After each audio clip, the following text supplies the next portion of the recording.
Olá, pessoal. Estamos de volta aqui, então, no segundo bloco, onde está sendo discutido um filme que a Karina já nos falou, o que aconteceu numa situação muito semelhante, ou dá para fazer um paralelo, com o caso Brumadinho e Mariana, que o professor Oswaldo, no intervalo aqui, ele começou a comentar, mas ele resolveu deixar para comentar com todo mundo. Professor Oswaldo. Na verdade, eu queria fazer um parênteses no que o Lucas acabou comentando. O começo do filme, embora o filme tenha todo o viés de direito ambiental, responsabilidade ambiental, o começo do filme mostra que lá e aqui também nós não temos uma justiça, mas várias justiças. Quando o acidente de trânsito envolvendo a Ellen, ela não tão bem assistida, enquanto que a outra parte, o médico com o escritório mais bem preparado, a justiça foi totalmente afastada, né? Não houve justiça no caso concreto. Houve um melhor preparo técnico da parte que assistiu o médico. E, infelizmente, nós vemos isso. Nós vemos, de repente, pessoas de classes mais elevadas que praticam a mesma infração penal, mas com advogados bons, ou são absolvidos, ou pegam uma pena muito branda, e aqueles que moram na periferia e não têm condições econômicas de repente, ser assistidos pela defensoria ou por profissionais tão preparados, acabam sofrendo sanções muito mais pesadas. Professor Oswaldo, o senhor assistiu recentemente um programa jornalístico da Globo, fantástico, que demonstrou lá o problema do reconhecimento? O professor Maurício Manso é colega meu lá em São Paulo, na faculdade. Sei. E realmente o reconhecimento como a prova testemunhal é algo muito frágil. Infelizmente, o reconhecimento não pode ser a única prova isolada que permita uma condenação.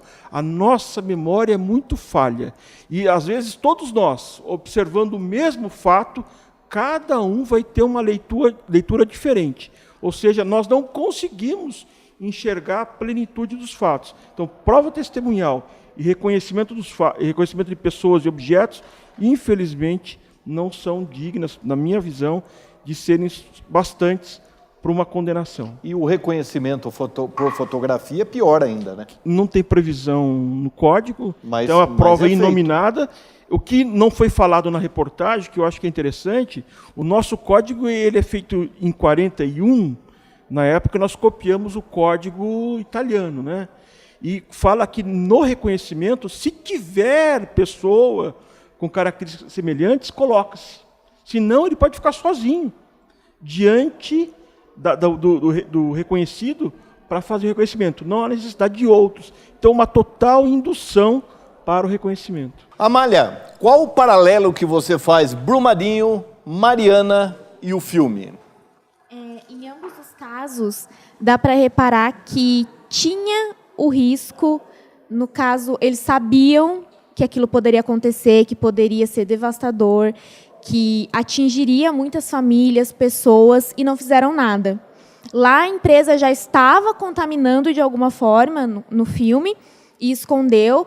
Agora, aqui no Brasil, eles sabiam do risco que as barragens estavam tendo e não fizeram nada. Agora eles falam que não dá para explicar, que foi um evento da natureza, tentam jogar de alguma forma que a culpa não vá para eles.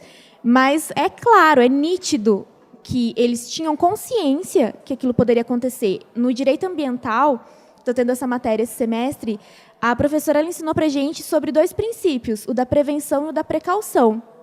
O da precaução, ele menciona que, mesmo que tenha um mero risco científico, nada comprovado, você tem que fazer alguma coisa para evitar. Mesmo que seja pequeno, tem risco de ter dano ambiental? Você tem que fazer qualquer tipo de coisa que evite que isso aconteça. Mesmo tendo lá em 2015 Mariana, agora em 2019 teve Brumadinho e eles 3 anos, 4 anos de diferença de uma tragédia para outra e não fizeram nada. Continua do mesmo jeito, as famílias continuam devastadas.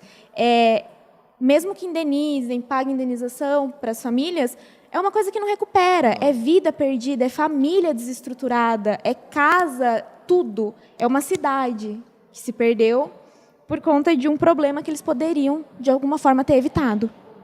O professor Oswaldo, em relação aos diretores dessas empresas aí lá de Mariana, Brumadinho, parece que eu vi uma matéria recentemente também que foram absolvidos no caso de Mariana. Cabe, você acha que é possível chegar nesses diretores, presidentes? Se os diretores tinham conhecimento e deliberaram para que houvesse a continuidade daquela exploração pondo em risco, eles responderiam. O que nós não temos para a pessoa natural é a responsabilidade objetiva. Tem que ser demonstrado o dolo, né? Sim. Se não for mostrado o dolo, eu afasto. Voltando ao que eu falei agora há pouco, ou seja, não há necessidade de responsabilizar a pessoa natural. Hoje o Supremo fala que só a pessoa física poderia ser responsabilizada. Todos aqueles da empresa que praticaram condutas para beneficiar a empresa, esses, sabendo do que estavam praticando, serão responsabilizados, ou deveriam ser. Pessoal, agora nós vamos passar para uma aluna fazer uma pergunta para nós. Vamos lá. Boa noite, meu nome é Rafaela Borim e eu queria fazer uma pergunta para o Dr. Lucas. Qual é a atuação da Defensoria nos casos ambientais citados? Bom, em linhas gerais, Rafaela, a Defensoria pode atuar de duas maneiras nos casos de acidente ambiental. Uma delas seria no plano individual, que é buscar reparação de danos em nome das pessoas efetivamente afetadas na medida dos seus prejuízos, né? Então, aquele que teve a casa soterrada vai ter direito à reparação, não só material, mas como moral, enfim.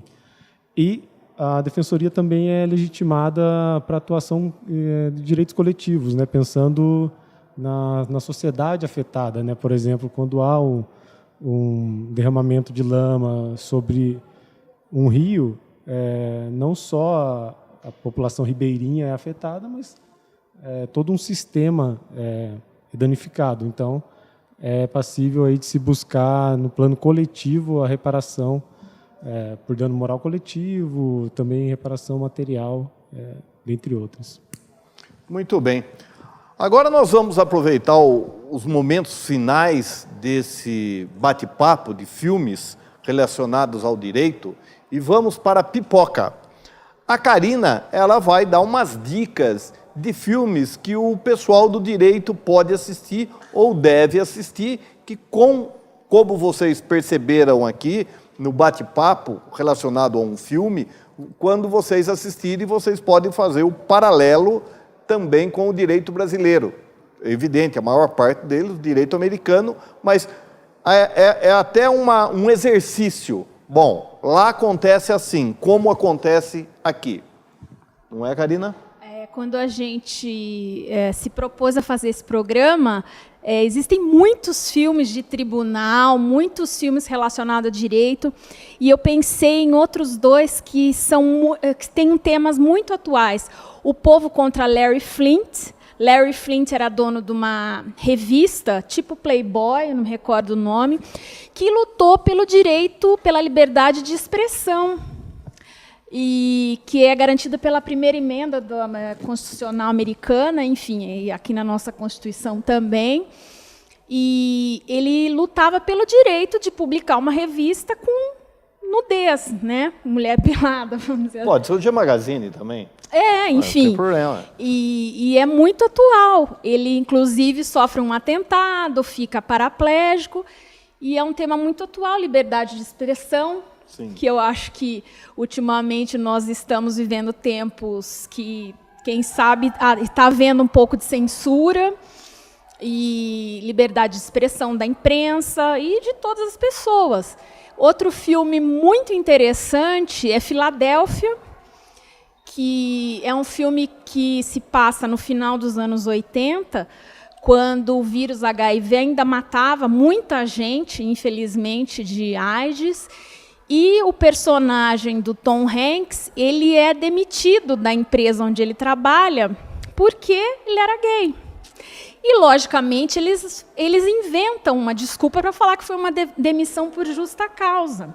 E ele vai, na justiça, lutar contra isso, que ele sofreu homofobia.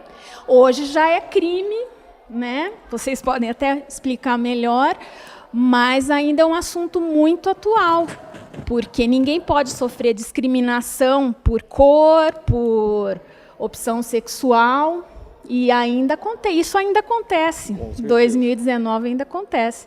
Então, eu acho que é um filme que gera muitas reflexões também, Filadélfia. O Dr. Lucas, que gosta também do cinema, poderia indicar alguns filmes. Olha, pego assim de sopetão. Não, mas eu deixaria... são filmes que provocam debate, talvez, não me recordo agora a direção, mas Mar Adentro é um filme que discute a eutanásia, muito bonito. E tem um filme também que discute o aborto de uma maneira muito visceral, chamado 4 meses, 3 semanas e 2 dias. Fico com essas duas indicações aí. São 2 filmes também para você assistir e fazer comentário para nós, né? O Mar Adentro, ele luta pelo direito de suicídio assistido, que hoje em dia já existe, é só na Suíça que existe, até existem clínicas de suicídio assistido, porque ele é tetraplégico, é uma história real, e ele é tetraplégico e ele escreve um livro, quando ele termina de escrever, ele decide se matar. Olha o spoiler. Mas não é, já é o fio condutor do filme. E gera muitas reflexões, né? Porque a pessoa tem o direito, ela não consegue, ela precisa ter uma assistência para se matar. É digno ela viver naquele estado, que ela não aguenta mais, sem poder mexer um dedo, sem poder... Sem poder coçar o nariz. Exatamente, a dificuldade. Ele só piscava, ele escreveu um livro segurando o lápis com a boca. E é uma história verídica. Esse outro que você comentou eu não assisti. Mas eu acho que suicídio assistido também é um assunto legal, que gera muitas reflexões, né? Professor Oswaldo, passando aí por suas considerações finais, para encerramento. Não, só complementando o filme espanhol, ele provocou alteração do Código Penal espanhol.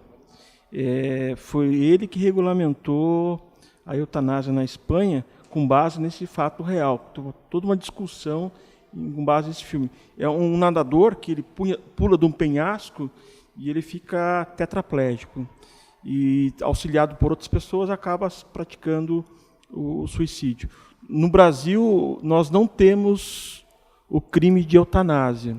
Hoje, quem pratica eutanásia responde por homicídio privilegiado, quem colabora para a eutanásia de terceiro, né? Mas nós já temos regulamentação para ortotanásia. E uma lei paulista foi a primeira, quando nós tínhamos o governador com câncer, e ele estava em estágio terminal, ele correu até a Assembleia e legalizou. Qual que é a diferença da eutanásia e da ortotanásia? A eutanásia, a pessoa tem condições de sobreviver décadas, mas ele resolve hoje pôr fim à sua vida. A ortotanásia, a pessoa já está muito debilitada e apenas cessa o tratamento para prolongar aquele sofrimento. Toma medicamentos apenas para que haja uma vida sem dor e sofrimento, mas para de tratar da patologia que ele sofre. O governador que cuidou foi o Covas. Quando estava com câncer, ele providenciou. Então, começou em São Paulo e tem várias leis agora regulamentando a ortotanásia.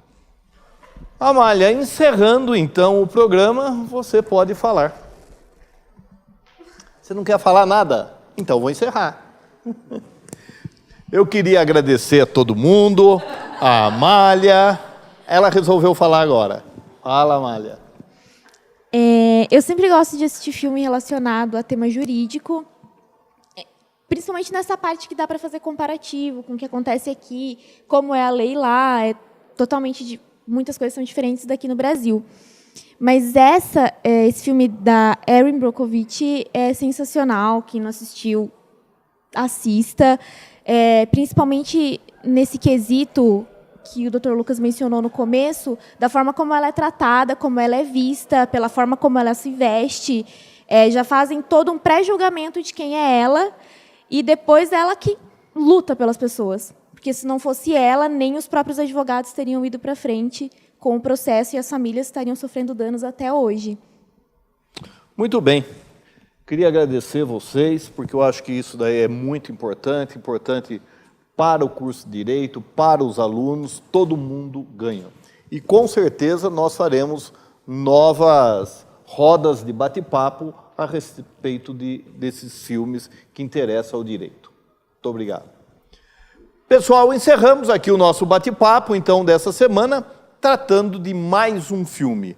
Aguardem que voltaremos com outros filmes em outros programas. Até mais.